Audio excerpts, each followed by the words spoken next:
Avon Resources Limited is a gold exploration company with significant projects in British Columbia, Saskatchewan, and the Yukon. Trading on the TSX Venture Exchange, symbol ABN, and the pink symbol ABN-AF. Surrounded by world-class gold deposits and mines, Avon's 23,000 hectares Forest Kerr Gold Project is located in the heart of the Golden Triangle in northwestern BC. For more information, visit us at avonresources.com.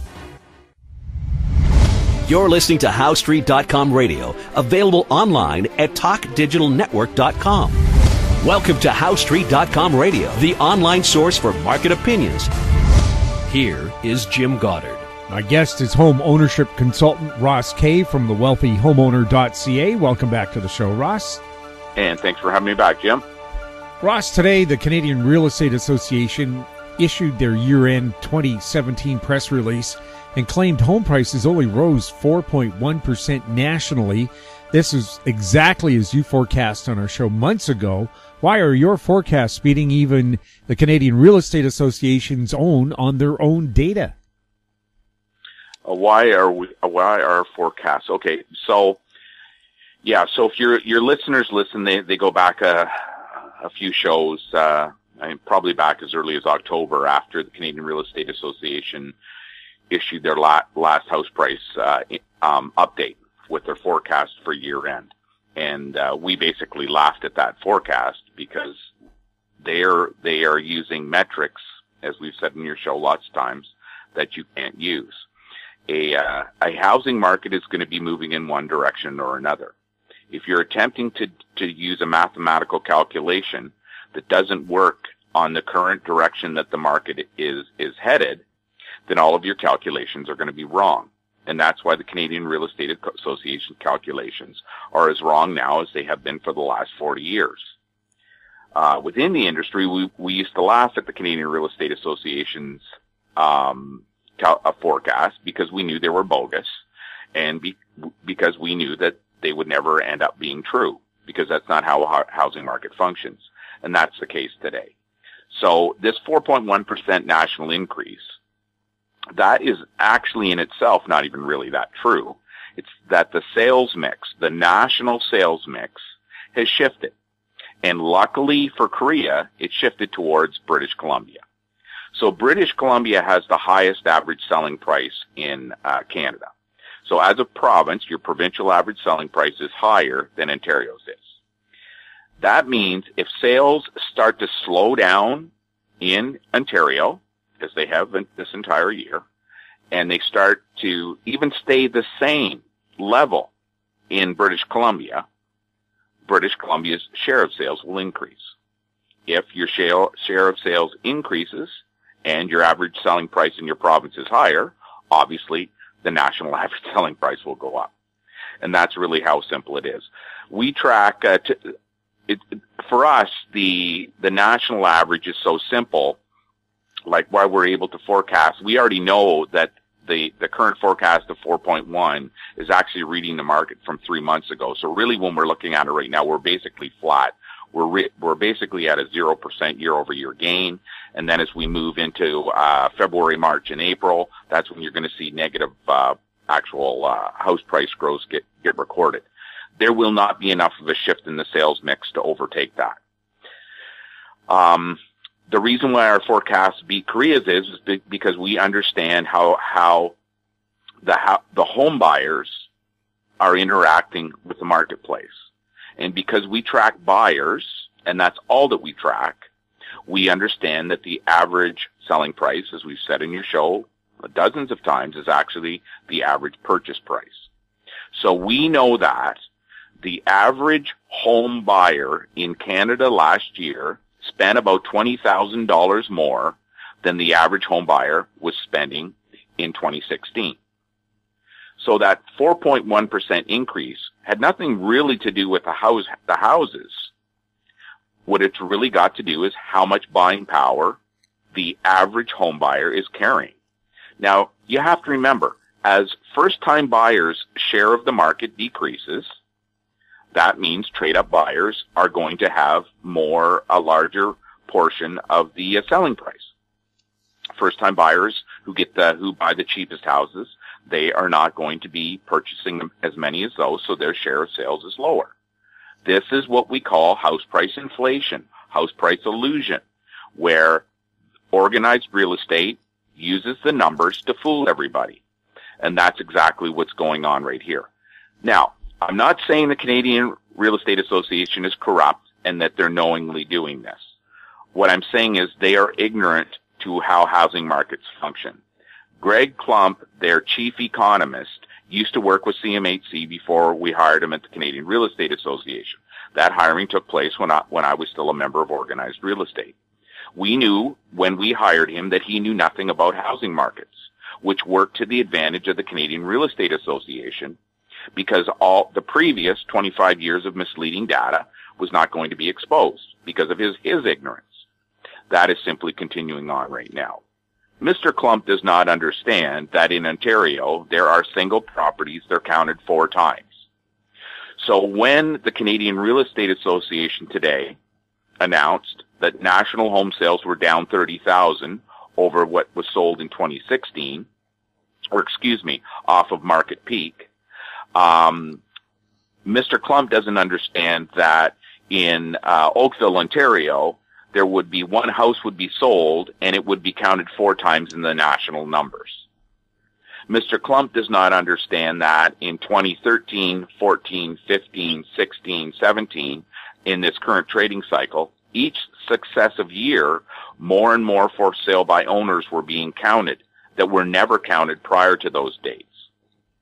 So you have to look at these numbers. When we forecast, we take all of these different variables into place, and we're basically building in the mistakes that the Canadian Real Estate Association has in its only data collection methodology.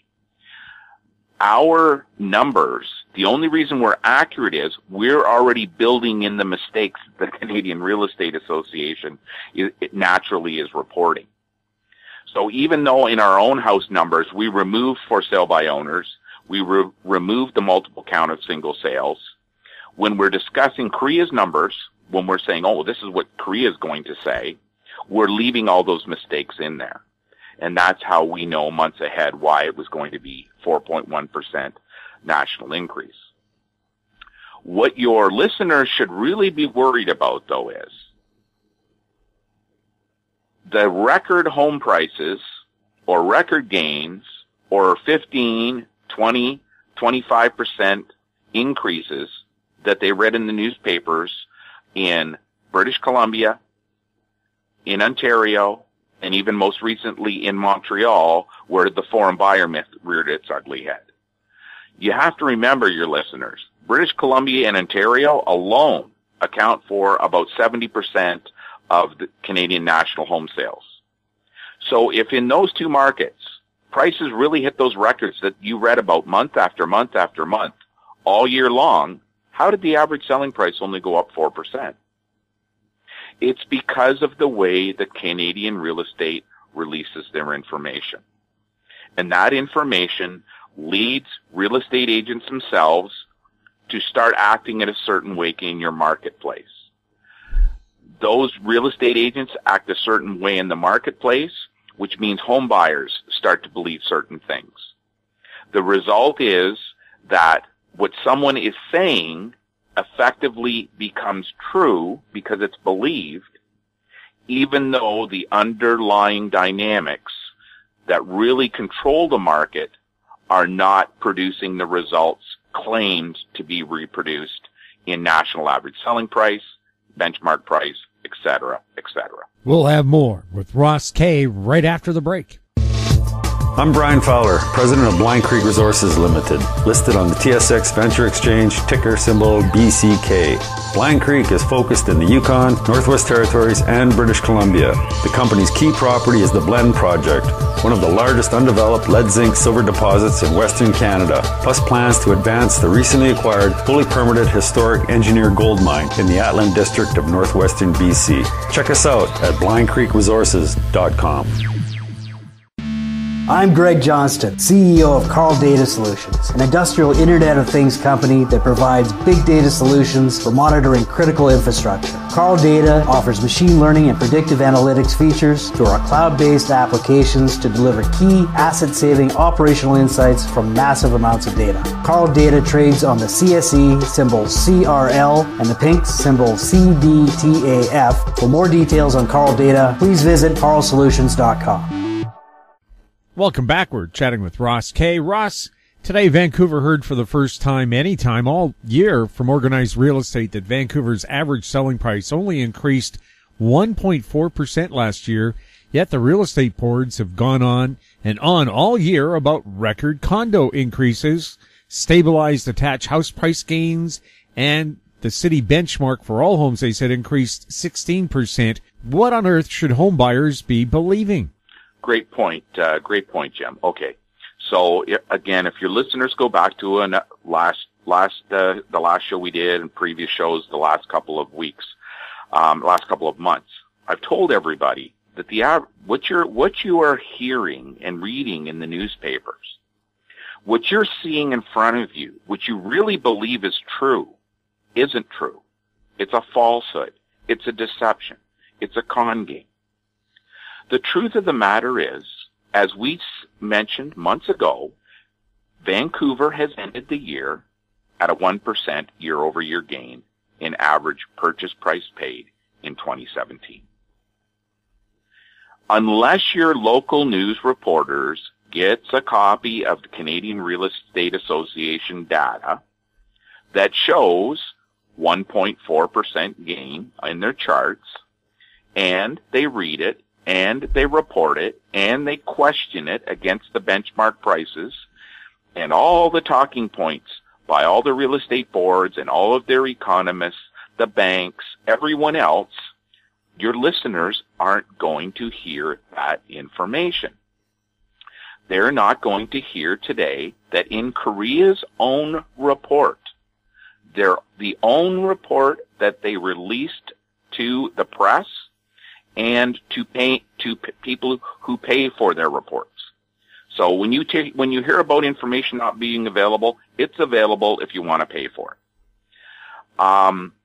When you're looking at that, you have to look at the real estate boards, because in previous years, prior to the benchmark price being created in 2012, remember the benchmark price is only 5 years old. Real estate prices were always at the board level, and they were reported as if they were a city. This is why you still hear today Vancouver's home prices have increased to 10%. Toronto home prices have increased 10%. Calgary home prices have dropped 6%. That's why. On their own charts. Now, their own charts are wrong. So just because I'm going to quote some numbers here, none of your listeners should imply that I would ever use any of these numbers in our own metrics or in what we communicate to the wealthy homeowner members and how they already know that.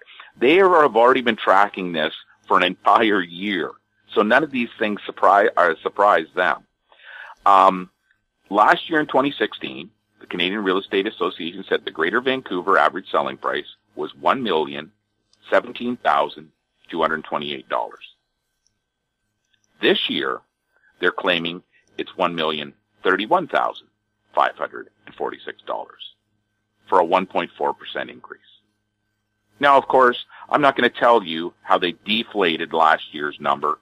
I'm not going to tell you how this year's numbers inflated. So actual year over year is a negative. I'm not, and it's not a big negative, but it's still a negative. I'm not going to get into that. I'm going to leave their own numbers because your listeners didn't hear that anywhere today. And it gets worse, Jim. When we're talking about Vancouver's 1.4% year over year gain, when you go even further, when you look at the annual numbers, and you look at those numbers on a provincial level, the average selling price in British Columbia only increased 2.7%.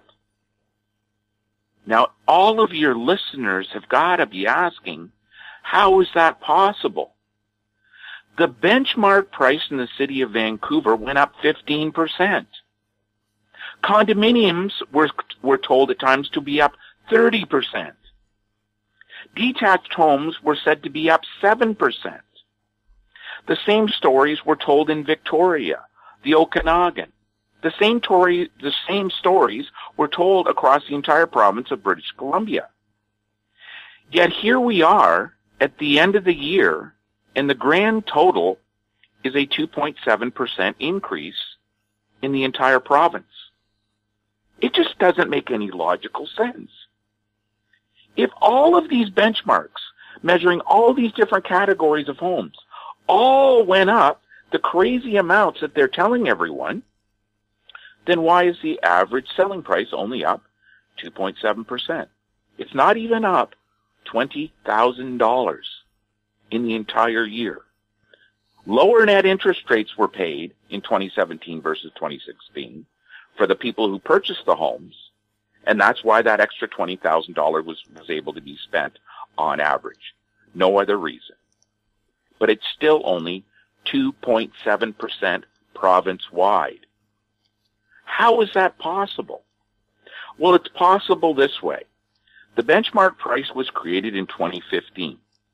It was not able to be tested in an up and down portion of the housing trading cycle.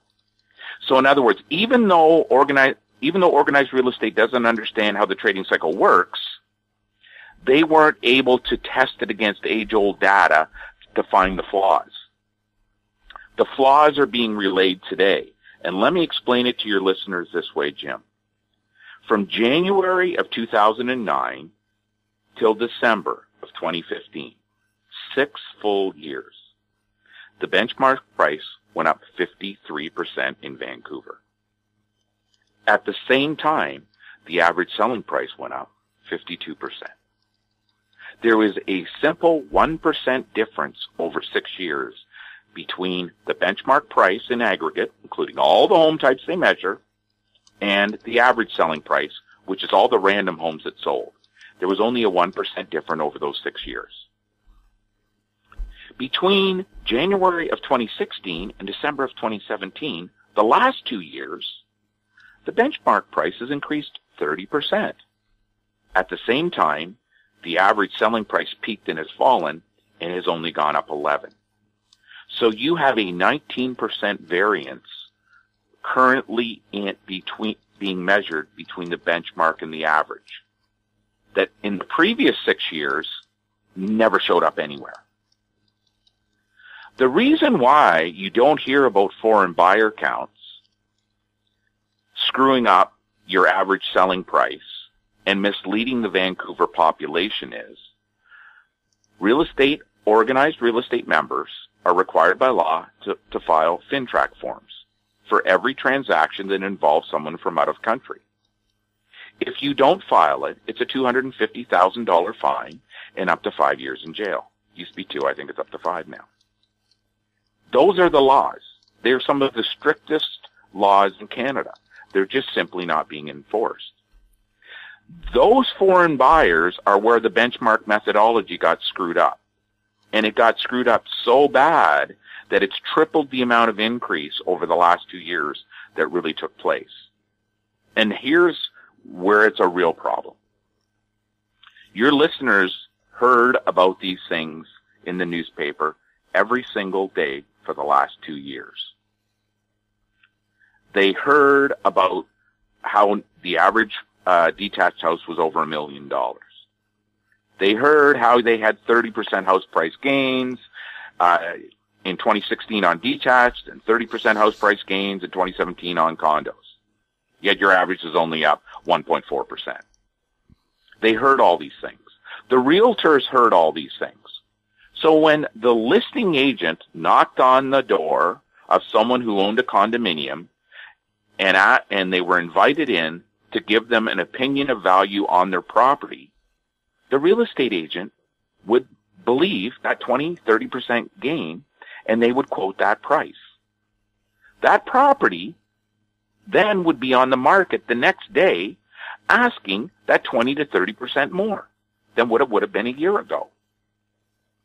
All of the real estate agents do the exact same thing. They are trained when they get their license to do the exact same thing. They are required by the limitations of the law that the law has imposed upon them, because they're commissioned salespeople, to do the exact same thing. So it's not one or two agents out there that are doing it. It's every agent in Vancouver doing the exact same thing, which creates house price illusion. Then the buyer looks on Realtor.ca, in the newspaper, and all they see is overpriced listings. All of them. And they're all inflated by 20 to 30% over what they would have been listed at last year. So the buyer then gets sucked into the vortex of organized real estate, and the buyer goes out and believes the illusion that is out there is real. And they purchase the price. It's a self-fulfilling prophecy, people. Your listeners need to understand this. What can I do with Ross is telling me when if I want to buy a house, everything that I look out there is $150,000 more than what it was last year? What am I supposed to do? I want to buy a house. The answer is quite simple. Wait. There is no such thing as illusion going on forever. It gets wiped out. That is why you have a house price correction. The house price correction has to go out there and debunk all these phony selling prices. Your average selling price just went up 1.4%, not the 16% your benchmark price went up, folks. That means real home prices in the city of Vancouver deflated in 2017. They didn't go up. That doesn't mean that people weren't conned into going out and overpaying for properties, because that's exactly what has happened. It's actually been going on in Vancouver since about 2013, because real estate agents believe their own propaganda. They really do believe it. And here I am sitting on January the 15th, after speaking on this show for a full year, free advice to everybody for a full year, warning you for a full year that your Vancouver home prices really are declining, in spite of the 30, 40% or 20, 30% gains that you've heard communicated. Those gains are not real. They're false. They're illusion. They will be wiped out in a house price correction. Vancouver is no different than any other place in the world. This has happened every other major city in the world. It always happens. It's because the house price illusion is ingrained through the way that homes are purchased and sold. You can't avoid it unless you buy during the correction and you don't listen to anybody till the next correction comes along. You need to buy at the bottom of the cycle. You needed to know when they created the benchmark price in 2012, it was going to lie to you for the next 5 years. And even after that, it's going to take a few more months before the truth starts to hit home, as it's hitting in Toronto, because the benchmark methodology is a little bit different in Toronto, surprisingly. Your listeners need to understand what you heard about Vancouver's home prices going up at a rate that was unsustainable was the truth. It was unsustainable, folks, because it was based on illusion. Unless you are getting advice that tells you how much overpaying how much overbuying are you paying for a house when you buy it? So how much of the price that I'm paying for this house is open for a house price correction? You're buying under the wrong terms. I'm not saying that if you want to spend $100,000 more than what that home is open to correction for, that's a wrong decision. I'm not saying that. What I'm saying is someone needs to tell you whether it's $100,000, $50,000, $150,000, $200,000 overpayment that you're making. The same thing when the market corrects, you have to be able to see the opportunity where you're actually underpaying for homes. There are properties being bought and sold in Canada today and other provinces that are underpriced. They could not be replaced for what people are purchasing them for. This is why when I hear comments from people, Andy Yan, about single detached homes being worth $1 million in Vancouver, I have a different perspective than what everybody else would have. We'll have more with Ross Kay right after this. MGX Minerals is revolutionizing the new energy economy with patented lithium extraction technology, replacing traditional solar evaporation using low-cost, low-energy nanofiltration. The first system of this paradigm shift technology is currently being commissioned. MGX Minerals trades on the CSE, symbol XMG, the OTCQB, symbol MGXMF, and Frankfurt, symbol 1MG. For more information, visit our website, mgxminerals.com. Keep informed. Receive our weekly recap of thought-provoking articles, podcasts, and radio delivered to your inbox for free. Sign up for the HowStreet.com weekly recap on our homepage, HowStreet.com. Welcome back. We're speaking with Ross Kay. Ross, last week a report was issued saying 73% of all Vancouver homes were valued at over $1 million by BC Assessment. We also heard about condo owners seeing huge increases in their property taxes for next year. I can personally tell you that condos in this area, we're told they're worth 52% more than they were a year ago. What action should BC homeowners be taking right now? What should they be taking? Okay, so first of all, your listeners need to understand this house price illusion is so insidious. Everybody believes it. The world is flat. People really believe that if you go in your sailboat far enough, you're going to fall off the edge of the world. That is where we are with house prices today. That is where we are with housing market intelligence today. So you're up against so much misinformation, so much false belief, so much illusion, that you really are fighting a battle. In many cases you may not win. And I hear that by what you just said, Jim, where you said you've heard people that have a 52% increase in their condominium assessments. What your listeners need to understand is this. It is impossible for a condominium to go up 52% in value in a calendar year. It is impossible. There is not an appraiser in the province of British Columbia who will do an appraisal that will show a 50% house price increase. That isn't to say that the sales mix of condominiums have shifted towards more expensive condominiums, which leads everyone to believe the benchmark price, whose methodology actually embraces that fact. And the selling prices being reported, which the BCE value assessment uses in determining property taxes, are skewed so much in 2017 because of the lack of sales, and the sales that are taking place are of a higher quality condominium. I listened to the crazy comments like that report you cited about 73%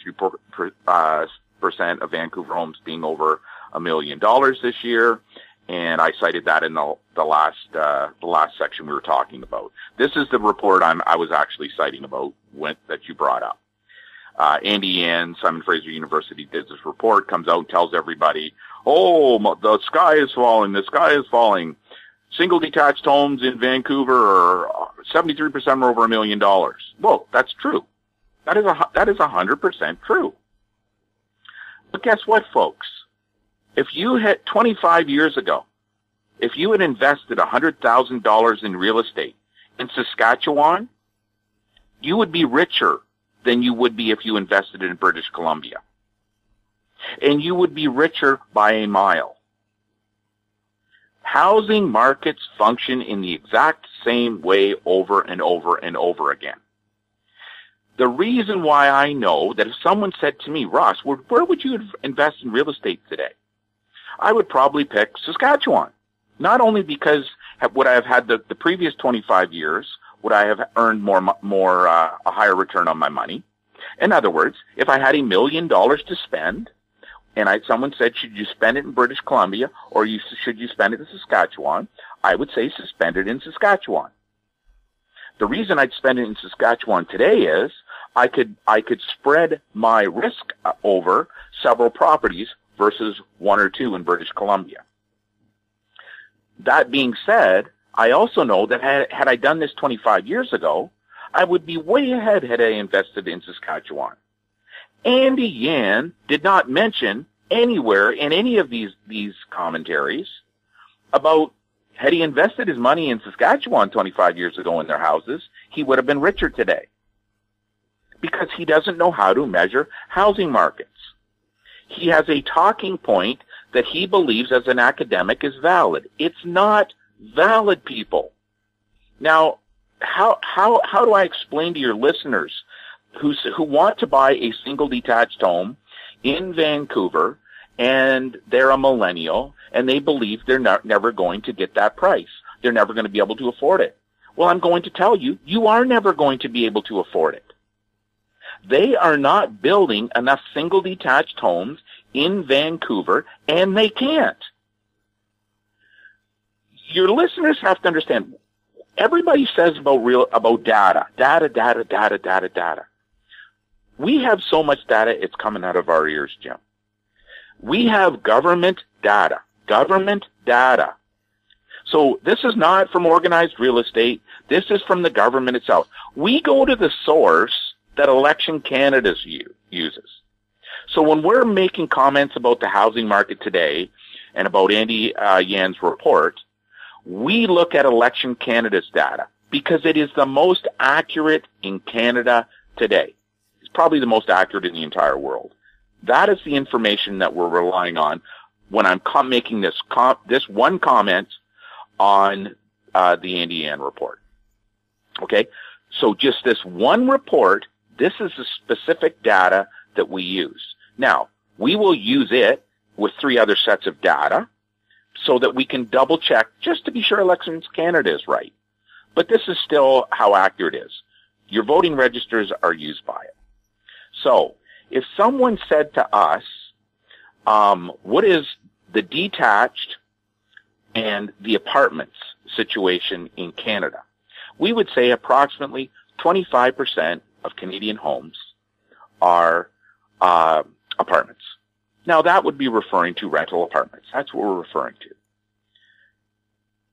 We would then move into areas like British Columbia, and we would say 29% of the British Columbia housing stock are rented. So it goes from 25 nationally, and it drops down it increases to 29 for British Columbia.